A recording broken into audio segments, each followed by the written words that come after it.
मछली जल की रानी है, जीवन उसका पानी है। आग लगाओगे तो डर जाएगी, बाहर निकालोगे तो मर जाएगी। आओ बच्चों पढ़े नमाज, ये तो है अल्लाह के राह।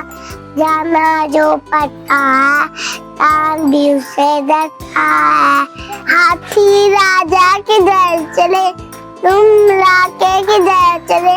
मारे घर भी आओ ना, हलवा पूरी खाओ ना। आओ बैठो कुर्सी पे, कुर्सी बोली चलता बेटा। मछली का बच्चा अंधे से निकला, भैया ने कहा था, अम्मी ने पकाया, हम सब ने खाया, बहुत मजा आया। मछली का बच्चा अंधे से निकला, पापा ने पकड़ा, पानी ने फिसला, भाइयों ने काटा, अम्मी ने पाया, हम सब ने खाया, बड़ा मजा आया।